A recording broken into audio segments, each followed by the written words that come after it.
আজকের রেসিপি সয়াবিনের কোপ্তা ক্যারি। তার জন্য আমি এখানে অল্প পরিমাণে সয়াবিন নিয়ে নিয়েছি। রান্নাটা যেহেতু আমরা অল্প পরিমাণেই করব, আমি এখানে কুকারে সেদ্ধ করতে দেব। আপনারা চাইলে এখানে কড়াও ব্যবহার করতে পারেন। এবার ওর মধ্যে জল আর সয়াবিন দিয়ে সেদ্ধ করতে দেব। রানা হোমমেড কিচেনে আপনাদের স্বাগত জানাই। সয়াবিনগুলো সেদ্ধ হয়ে গেছে। এবার আমি সয়াবিনটাকে মিক্সিতে বেটে নেব। বাটা হয়ে গেছে। এবার ওর মধ্যে পরিমাণ মতো নুন, অল্প পরিমাণে হলুদ গুঁড়ো, অল্প পরিমাণে জিরে গুঁড়ো, অল্প পরিমাণে লঙ্কার গুঁড়ো, 2 চামচ বেসন দিয়ে মাখিয়ে নেব।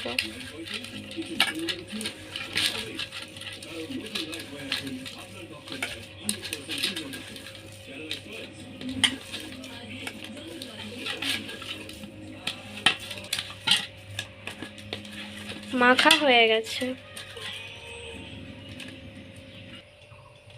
এবার কড়াইতে রিফাইন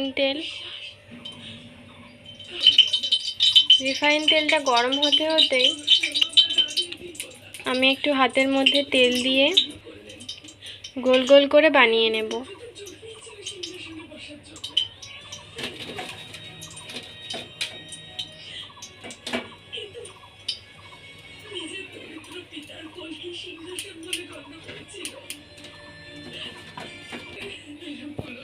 সবগুলো গোল করা হয়ে গেছে। এবার এর পাশে আমার তেলটা গরম হয়ে গেছে। এবার আমি একটু একটু করে ছেড়ে দেব।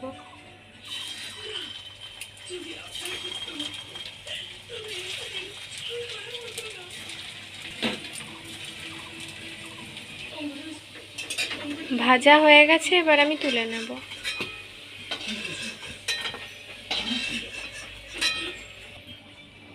এবার ওই তেলের মধ্যে একটি এলাচ, একটি দারচিনি আর একটি লবঙ্গ দিয়ে দেব, আর একটি তেজপাতা। আর আমি আগে থেকে একটা মশলা করে রেখেছিলাম। এর মধ্যে আছে আদা বাটা, টমেটো বাটা, হলুদ গুঁড়া, লঙ্কা গুঁড়ো, জিরে গুঁড়ো, ধনে গুঁড়ো। এবার ওর মধ্যে দিয়ে দেব।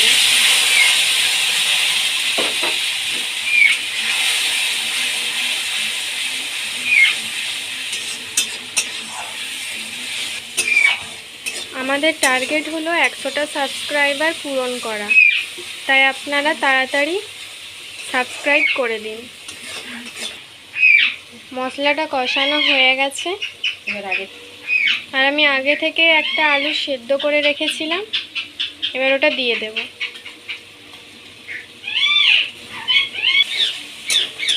আলুটা দিয়ে কষানো হয়ে গেছে, এবার আমি জল ঢেলে দেব।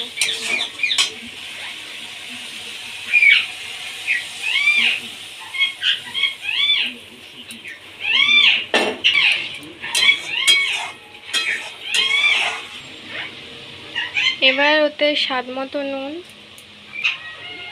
অল্প পরিমাণে চিনি। ঝোলটা ফুটে গেছে, এবার আমি ভেজে রাখা কোপ্তাগুলো দিয়ে দেব।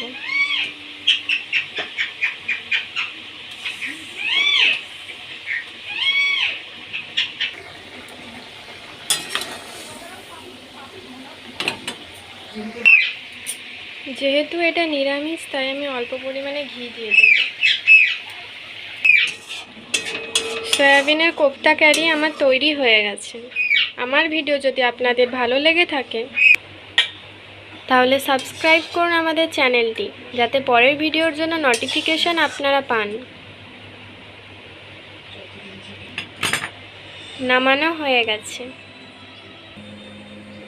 এই রান্নাটা সম্পূর্ণ নিরামিষ। আপনারা বাড়িতে অবশ্যই ট্রাই করবেন আর খেয়ে কমেন্টে জানাবেন কেমন লাগলো। এটি খেতে খুব টেস্টি হয়েছে। তো ভালো থাকবেন, সুস্থ থাকবেন। টাটা।